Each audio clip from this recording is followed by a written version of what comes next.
Benjamin Netanyahu saat ini adalah salah satu tokoh paling berpengaruh dan kontroversial di Timur Tengah dan di dunia.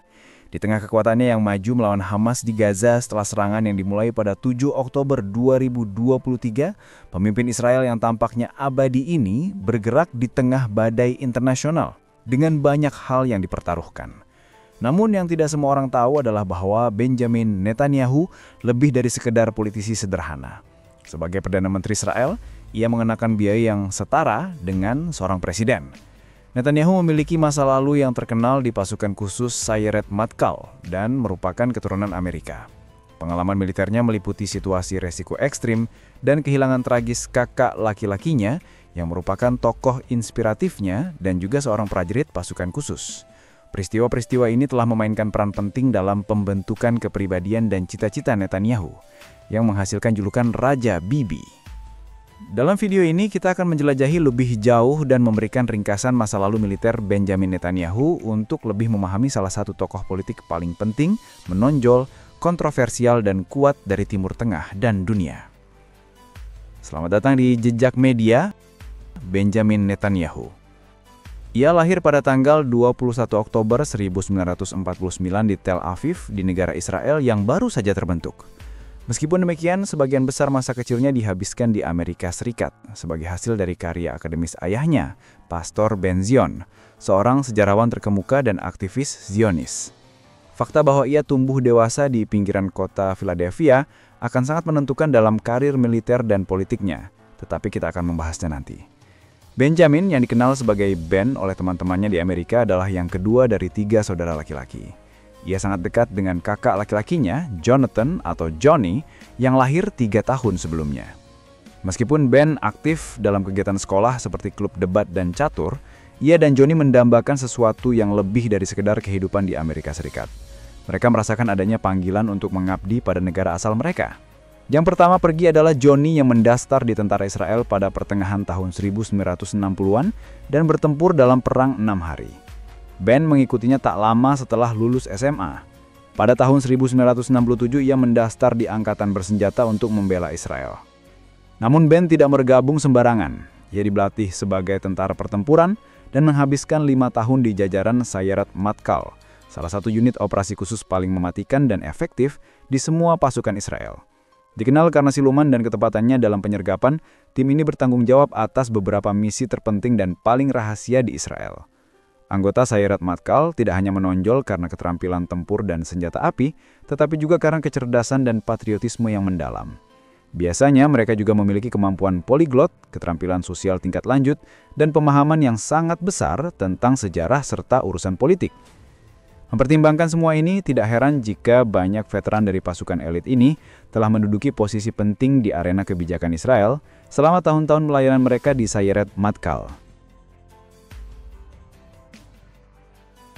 Benjamin Netanyahu berpartisipasi dalam puluhan misi beresiko dan menjalani banyak situasi ekstrem dan kritis.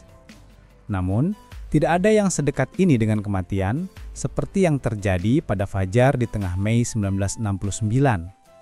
Pada kesempatan itu, selama perang melemahkan, Persatuan Mesir memulai misi rahasia untuk menyergap pasukan musuh di terusan Suez. Unit ini menyeberangi perairan dengan rakit tiup, tetapi mereka tiba-tiba diserang oleh tembakan musuh yang intens. Di tengah kekacauan dan perselisihan, Benjamin Netanyahu yang membawa senapan mesin berat terluka dan jatuh ke air, kehilangan kesadaran, dan tenggelam secara pasif ke dalam saluran. Untungnya, kapten dari unit Israel melompat ke air dan menyelamatkannya tepat waktu. Insiden ini menandai Benjamin Netanyahu, tetapi itu tidak akan menjadi terakhir kali ia mempertaruhkan nyawanya untuk negaranya.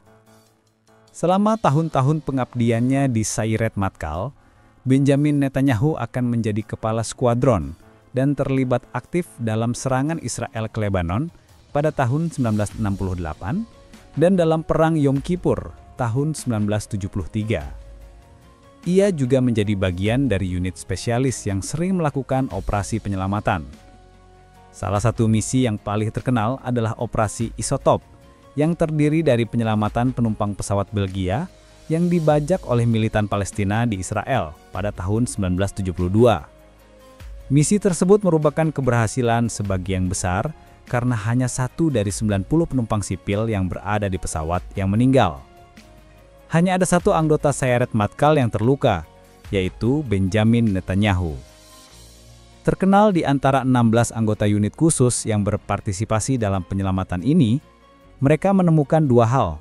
Pertama, di masa depan, Menteri Ehud Barak yang bertugas antara tahun 1999 dan 2001 juga bergabung dan memimpin misi tersebut. Dalam konteks baru-baru ini, penyerangan ini tidak mengatakan bahwa Benjamin Netanyahu bukanlah orang baru dalam hal panggilan pengadilan. Namun, saudaranya Johnny tidak memiliki keberuntungan yang sama untuk menghindari kematian. Pada tahun 1970-an, ia juga bergabung dengan Sayeret Matkal dan bahkan dianugerahi medali layanan terhormat atas perilakunya dalam Perang Yom Kippur. Sama seperti adiknya, Johnny Netanyahu menjadi seorang prajurit hebat. Pada tanggal 4 Juli 1975, Jonathan dan unitnya melaksanakan operasi berbahaya dan terkenal, yang bahkan menginspirasi film. Ini dimaksudkan untuk menyelamatkan sandara dari pembajakan pesawat warga sipil antara Israel dan Prancis yang dibawa ke Uganda. Serangan ini dilakukan oleh militan Palestina dan Jerman, dengan kerjasama yang brutal dari diktator Uganda, Idi Amin. Meskipun operasi itu sukses dan berhasil menyelamatkan 102 dari 106 sandara, tentara Israel tewas selama konfrontasi. Jonathan Netanyahu, versi resmi menunjukkan bahwa ia ditembak saat melawan tentara Uganda, tetapi keluarganya menolak penjelasan ini dan berpendapat bahwa Johnny dibunuh oleh Jerman atas perintah penculikan. Ini adalah sebuah cerita panjang yang pantas dibuatkan video tersendiri. Jadi, kita akan meninggalkan penjelasan tentang operasi ini di sini. Dalam hal apapun, kematian Johnny mengubahnya menjadi pahlawan sejati bagi Israel. Tentu saja, akhir dari kakak laki-lakinya, yang merupakan panutannya yang hebat, memiliki dampak yang mendalam pada Benjamin Netanyahu. Meskipun ia sendiri hampir mati beberapa kali dalam konteks serupa, kematian Johnny semakin memperkuat posisi Netanyahu melawan para teroris, sesuatu yang ia sendiri kenali. Ini bisa terlihat dengan jelas bahkan beberapa dekade setelah kematian Johnny. Benjamin mendirikan Institut Jonathan untuk mensponsori konferensi, kegiatan internasional, dan lainnya yang terkait dengan perang melawan terorisme. Hal ini dengan cepat membuka peluang lain baginya.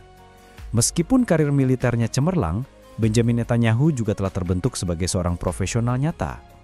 Di antara masa tugasnya di pasukan pertahanan Israel dan pasukan khusus, ia berkesempatan untuk belajar di Amerika Serikat dan menempuh pendidikan di MIT sampai lulus dengan gelar master di arsitektur. Benjamin Netanyahu juga menyelesaikan gelar master di Harvard dan sedang menempuh program PhD dalam ilmu politik ketika kematian saudaranya membuatnya kembali fokus pada perjuangan Israel melawan teror.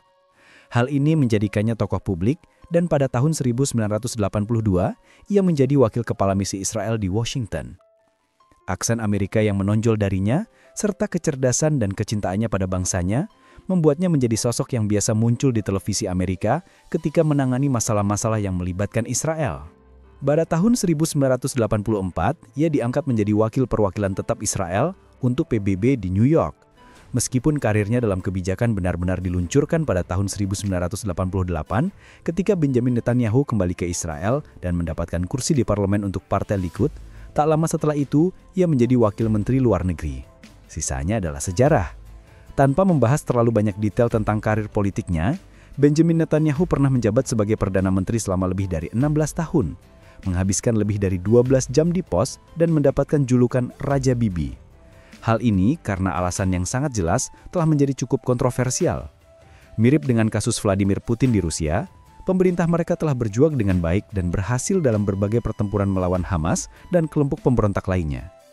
Benjamin Netanyahu, yang saat ini adalah sosok yang sangat penting, kontroversial dan dikritik, berada di satu sisi memiliki banyak keluhan terhadapnya atas dugaan kasus suap dan penipuan. Inilah alasan dia menjadi Perdana Menteri Israel. Di sisi lain, ia diadili secara hukum. Sebagian besar penduduk Israel dan opini internasional telah mengkritik keras kebijakannya mengenai orang-orang Palestina, termasuk pembangunan pemukiman Yahudi di tepi barat dan peningkatan militerisasi daerah tersebut. Lawan politiknya bahkan menuduhnya sebagai bahaya bagi demokrasi Israel sendiri, sebagian karena kekuasaannya yang lama. Meskipun semua kontroversi ini, Benjamin Netanyahu saat ini memimpin pasukan Israel dalam serangan terhadap Gaza setelah serangan yang dimulai pada 7 Oktober 2023. Hal ini juga menimbulkan kontroversi karena menyebabkan banyaknya korban sipil Palestina. Di sini, perang itu semua berlangganan dan mengaktifkan bel notifikasi yang kuat.